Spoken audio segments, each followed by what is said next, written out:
What is it about books on intelligence that seem to fascinate us here in the West?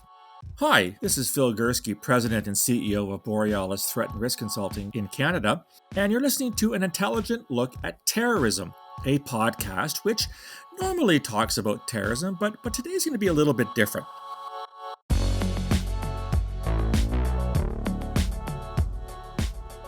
You know that I spent 32 years working in Canadian intelligence, both in signals intelligence and in human intelligence, or SIGINT in human.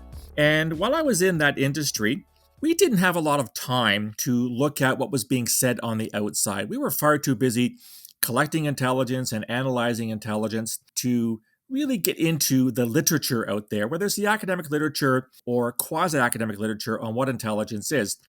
Since I retired in 2015, though, I find this has been a really interesting foray into a brand new world. And I was very, very fortunate in November of last year, just before COVID hit, to be invited to chair a panel at a conference called the Need to Know Conference. This was the 9th instantiation in Tallinn in Estonia. And I've also fostered a relationship with a Dutch friend named Kees Wiebes, who has been one of the more active people in looking at intelligence from an outsider perspective. So I thought that I would bring into the conversation today someone who has written extensively on intelligence as a quote-unquote outsider, and that is the UK author Nigel West, and he's joining me on the line from England. So Nigel, thanks for being a part of the podcast. Thank you, Phil. Thank you for inviting me. Let's start with first principles. You used to be a Tory MP, so an MP for the Conservative Party in the UK for about a decade or so. When you were an MP, Nigel, did you have access to intelligence? Were you part of the intelligence picture in the United Kingdom? The short answer is no. As an author concentrating in this particular field, my first book was published in 1980. So by the time I was elected, I had already written and published 7 books on the subject of intelligence, mainly wartime intelligence, covering the 3 particular agencies that interested me. That's the Secret Intelligence Service, the Security Service MI5, and Special Operations Executive SOE. And then I also added to that my own history of GCHQ, which is your equivalent of CSE, the Communications Security Establishment. So when I went to the Commons, I continued my interest in the security world, and I was lucky enough during those 10 years to participate in legislation relating to the Security Service, the Secret Intelligence Service, and the Official Secrets Act. And then there were lots of controversies during that period. For example, Peter Wright producing his memoirs, Spycatcher, which you'll recall were very controversial, and numerous other events of that kind, sort of towards the end, ending with weapons of mass destruction and the allegations relating to the export of dual-purpose weapons, arms, and equipment to Iraq. So during my 10 years in the House of Commons, a lot of the topics that I had covered in my academic writing just materialized. And since then, I've continued to participate in the field. So if I understand then, Nigel, your interest in all things intelligence predated your sitting as a member of Parliament. Did you ever think at some point in your career of, putting in an application to work for GCHQ or MI5 or the British Secret Intelligence Service? No, I developed a relationship with them from about 1977 onwards, when I got a contract to write the history of the security service. And that became slightly adversarial. And later on, I realized that if I was to become engaged in the intelligence community from the inside, that would make it impossible for me to write about operations. And that would mean that when I left any organization or ceased to serve on, for example, the Intelligence and Security Committee, that I would be forever bound to submit my material in advance of publication, but there would be all sorts of other restrictions on me as well. And although I have usually submitted all my material prior to publication for different reasons, I've felt that taking a role inside the community would not really be beneficial either to my readers or, frankly, to my access. Okay, I want to get back to your books in a second, but you've raised an interesting question or an interesting issue that I've always found fascinating, and is that in your country, United Kingdom, there's a long-standing interest in intelligence matters. It goes back a long way. Of course, the British intelligence services are perhaps some of the world's oldest modern intelligence services, and I would say that Oh yeah, but Phil, don't forget we have the most colourful traitors as well. this is true. That's a whole other podcast, Nigel. Um, but I would just contrast that with what I'm calling an intelligence culture in the United Kingdom with the lack thereof here in Canada. Now, Canada too has its history. You mentioned CSE that I worked at from '83 to 2000. Developed out of the Second World War. We don't have that fascination and intense interest from a historical perspective in intelligence matters that your country does. Why do you think the United Kingdom has this fascination?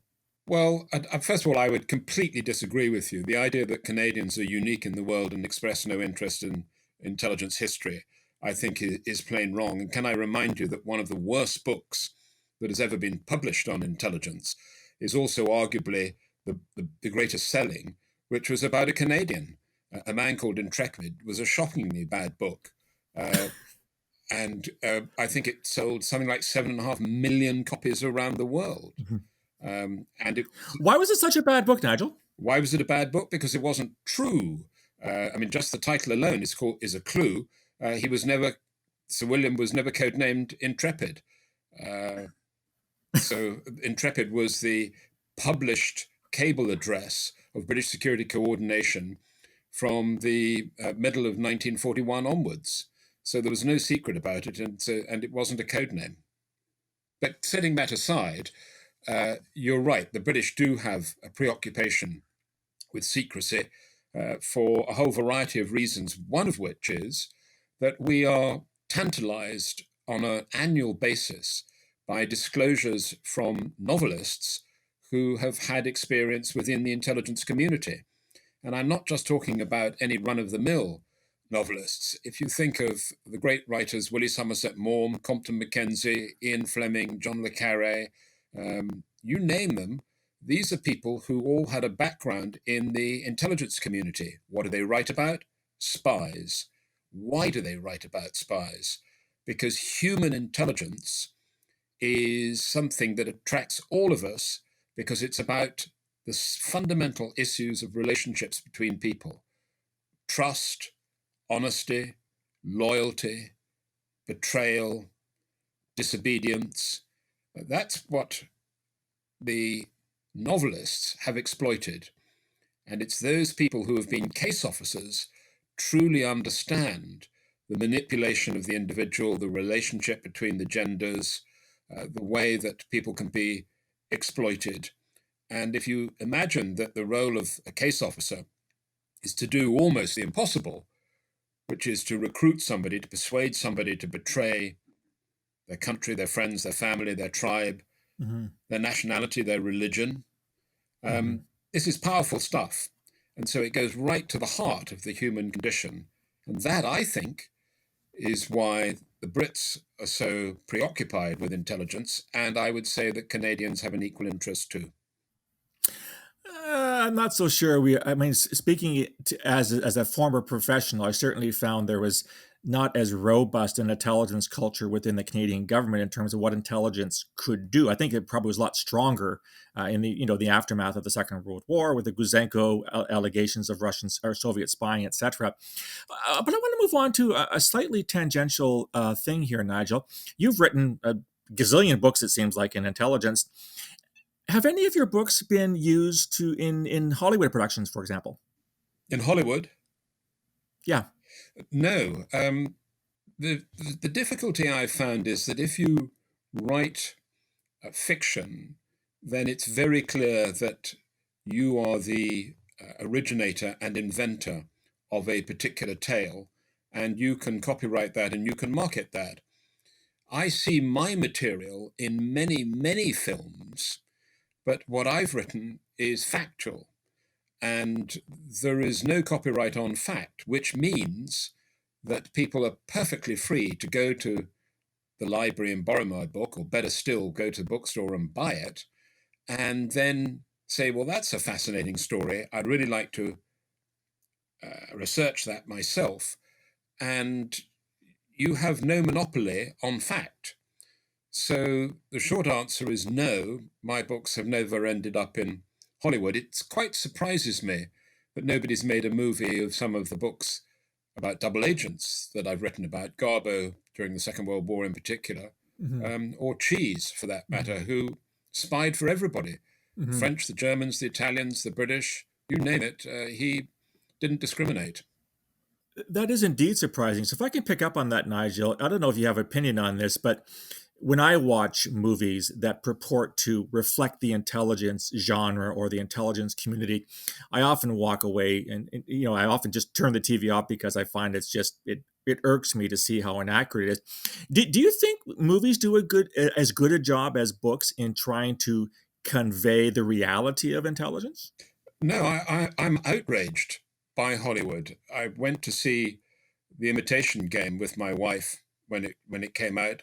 And as we left the cinema, she said, did you enjoy the movie? I said, it was absolutely terrific movie. Wasn't. And she said, was it true? And I said, certainly not. Alan Turing's great machine, the Colossus, which was dedicated to solving the Geheimschreiber cipher machine-generated ciphers. The Nazi machine, yeah. Could not be deployed against Enigma. And yet there you have an entire movie devoted to a factual nonsense. And don't get me started on the other personalities surrounding Alan Turing, one of whom was a Russian spy whose memoirs I ghosted. So I've got good reason to know that he never had anything to do with Alan Turing. So no, I think that there is a disservice paid to the intelligence community by the movie makers. Although it's fair to say that some of the people who have benefited most, like Le Carré, often claim that their storylines have been based on at least a verisimilitude of fact. So surprise, surprise, Hollywood gets it wrong sometimes when it tries to translate fact into fiction. This is a new one on me. Nigel, your books have been labeled as extremely accurate. In fact, you have been termed, I believe, the expert's expert by The Observer. What is it about your research method and your ability to access some very sensitive information that allows you to write such books that have gained such amazing critical reaction? Well, if I tell you, you must promise not to tell anybody else.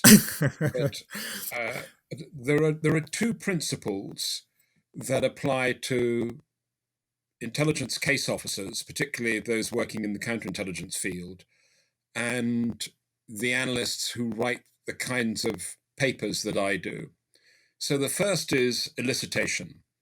And every case officer is taught the skills of elicitation. That is, focusing attention on topics that your target is comfortable with and interested in, and no doubt you're practicing some elicitation on me right now, and then gradually moving to the more difficult areas. Another important aspect of elicitation is never be surprised by what you're told. So instead of saying, gosh, I had no idea about that, the answer is to take it to another level, to say, that's very interesting. Have you considered this, or what this particular individual has mentioned on that subject? So British MI6 Secret Intelligence Service officers have a reputation of being slightly aloof and rather grand. And they've got that because they pretend to be omniscient.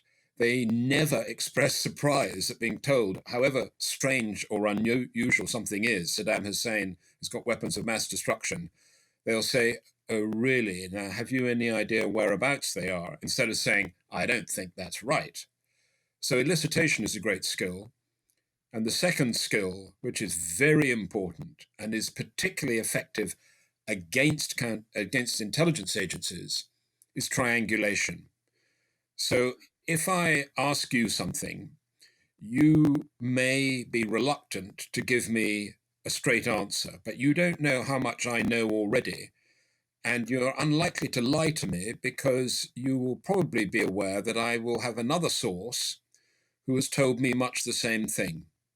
So I will not be relying on you for information. I will be bouncing information off you that I probably know the answer to. And you will give me the additional information on the edges that makes this important and interesting, and for the reader, I hope, an absolutely fascinating read from the inside. As somebody who worked in intelligence, I'm not going to ask you to betray your trade secrets because they are yours. But I do know that in Canada, there have been a number of people who have sought to write books about intelligence in Canada from a historical perspective, and have expressed frustration over what we call access to information. There's a whole protocol people have to go through. And as somebody who has since retired and actually have to use this particular protocol, I have seen the results. It's basically either no response, we can either confirm or deny, or a bunch of blank pages. How is it you've been so successful in gaining access to secret information, Nigel?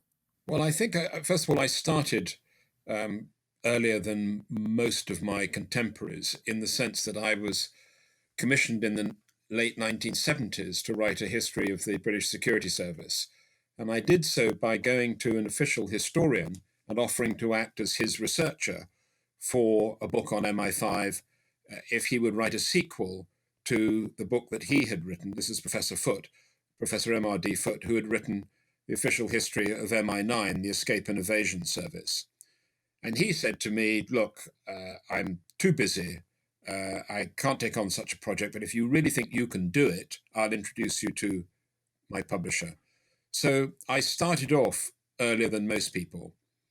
Secondly, I didn't have access to official information through declassified documents because at that time the word declassification scarcely existed.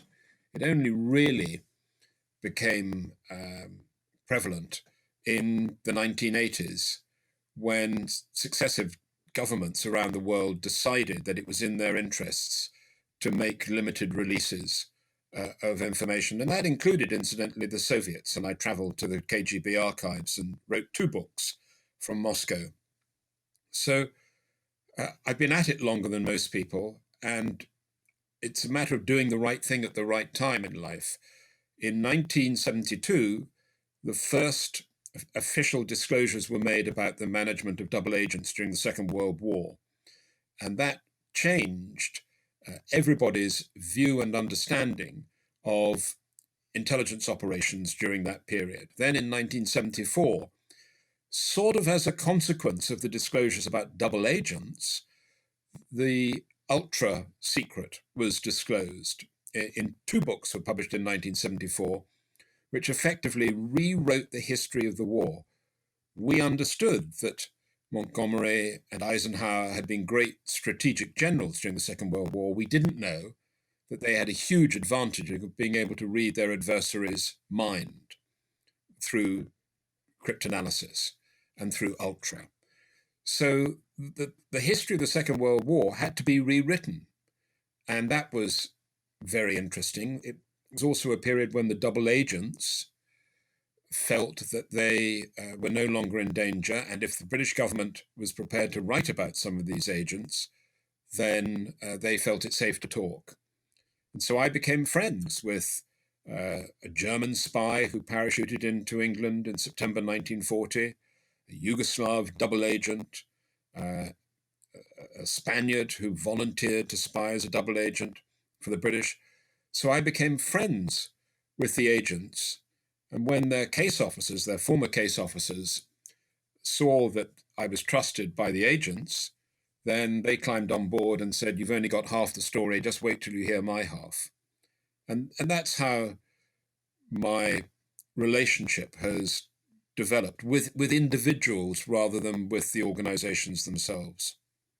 Why do you think it's important for publics in general in the West, United Kingdom, Canada, United States, etc., to have a bit more insight into intelligence, tradecraft, intelligence successes and failures, for example, during the Second World War, going back as far as the First World War, the Cold War, etc.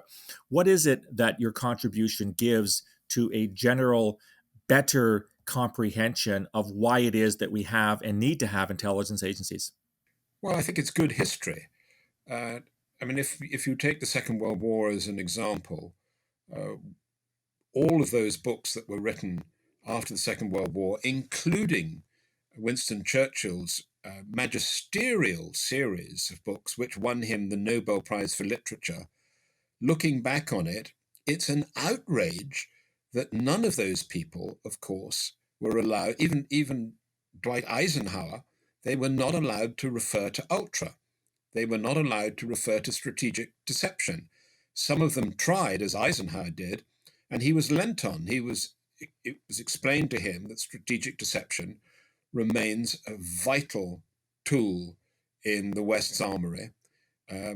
So for as long as we are at a disadvantage numerically or in firepower, we're going to have to rely to some extent on deception, and we shouldn't just give the game away. And so for a period after the war, 40 years after the war, you could say, that we weren't told the truth. And now we're beginning to understand. And now we see that really good intelligence saves lives.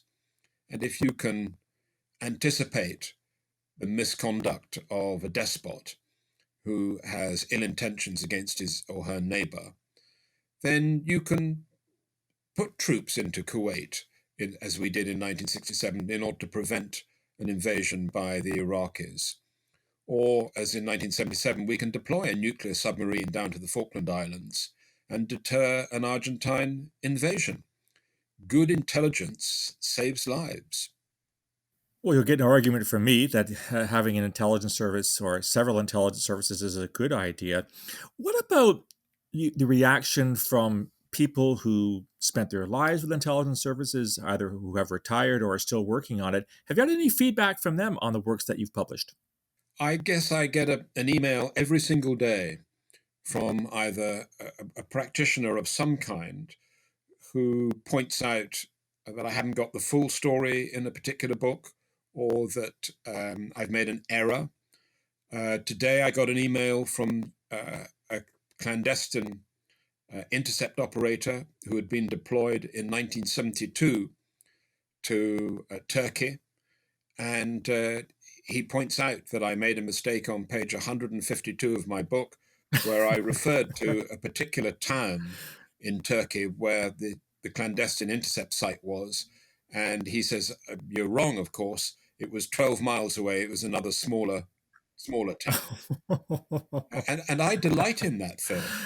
I welcome those kind of comments. It means that the next edition will be slightly more accurate. But for the opportunity of people to talk about the work that they did, particularly when the issues of secrecy are no longer relevant. I mean, can you imagine having been a double agent during the Second World War and not being able to tell even your own family about what you did? And so when somebody comes knocking on your door saying, "I already know half of your story, but I really need your perspective," this is an opportunity for people to reveal what they've done. And many agents, recruited by case officers or self recruited, have not only a story to tell, but they're burdened by it. They not that they want to make money out of it, but they want their family and their friends to understand, fully understand exactly what their contribution was, and that's part of human nature. It's perfectly reasonable. I think that's an excellent point, Nigel. When you work in security intelligence, you're basically bludgeoned on day one. Thou shalt not ever disclose what you are doing to anyone, anywhere, anytime. And I think that a lot of us that worked in the field, and I'm one of the rare Canadians who's actually been very active since my retirement in sharing perspectives with my readers and my listeners and with Canadian international media. And so it's a great, I think, comment on the work that you're doing. that these people are expressing confidence that what you've gotten is a good thing and that they're going to help you with some of the details. Nigel, you've written far too many books for us to discuss in a very short podcast, but are there any projects that are brand new that you're working on right now you want to share with my listeners? Well, a book that I've been working on for the past 6 months, which I've had to keep delaying because of new astonishing disclosures, is called the Kompromat Conspiracy. And this is very topical because it relates to the involvement in the 2016 US elections of Chris Steele, a retired British MI6 officer, who was providing information to the Democratic campaign. And of course, there were a lot of allegations made in the so-called Steele reports. And I was employed in 2017 to do an analysis of the reports, which I did for a private client. And I just did a straightforward counterintelligence analysis in order to see what the likelihood was of the particular sources that were referred to. And I quickly made a discovery by using a line-by-line analysis that there was a problem with the sourcing, that one particular source, who was supposed to be in middle management in the Ritz-Carlton Hotel in Moscow, turned up a few reports later as being an expert on cyber warfare. And then a few reports later, this individual turned up to have a knowledge of a Russian espionage ring based in Florida, supplied and managed by diplomats based at the consulate in Miami. Well, you know and I know there is not and there never has been a Russian or Soviet consulate in Miami. So to expect a single source to have a knowledge of these three very different areas seemed to me to be highly improbable. And based on that analysis that I wrote in 2017, I was then persuaded to write a full analysis and to establish who had been the sources for Chris Steele. And you'll be amazed to discover that the Russian in Washington, D.C., who was described as being a chief of intelligence with access to the Kremlin, was actually an academic researcher based in Washington, although he was Russian-born. What was interesting about him was that he and I had been to the same school. The Russian had done a pupil exchange at my old school. So I was able to discover that he was the principal subsource and that he had 5 subsources himself, who I traced. And I speak to one now, he's a good friend. I speak to him on a weekly basis on Skype. So I have done a very detailed analysis of the Trump dossier, and I'm afraid I've come to the conclusion that it's a fabrication. Wow, what an interesting thing to come up with on on the eve of the presidential election. Before I let you go, Nigel, do you have any suggestions for other people, perhaps younger people who are interested in writing in this particular field, the things that you've learned to do and don't do over your career? Gosh, I wouldn't presume to give advice to other people, but what I would say is that one of the disappointments of my life is the number of people who have contacted me who have said, my parents or my grandparents served in the military, or they did something in the secret world and they never told us what they did. And we've noticed their name in in an index of one of your books. Can you tell us more? We can't get anything through official records. And so if there was any single piece of advice, I'd say talk to your parents, talk to your grandparents, talk to the members of your family who served their country, because they will have something fascinating to tell you. It may not necessarily be in the clandestine world. It may not have been secret at the time. Perhaps it was. But they all have something remarkable to tell you. And the sadness of these people who say, my grandfather died and now I discovered that he did something marvelous. He never kept a diary. Or my aunt worked at Bletchley Park. She never told anybody until it was too late. So that would be my advice. Continue, press ahead with the research amongst people that you know who trust you. That's a wonderful piece of advice, Nigel, and I couldn't agree with you more. That I think we have to talk to those who, as you said, did serve their country either in times of war or times of international difficulty, and really did their jobs to the best of their ability, knowing that what they were doing was right in the end. So I do appreciate you sharing that with my listeners. Nigel, I could probably talk to you for hours and hours about your books and about your career. I just want to thank you for taking the time to appear on this podcast. I'm going to include a link to your website on when the podcast is published, so that my listeners can learn more about you.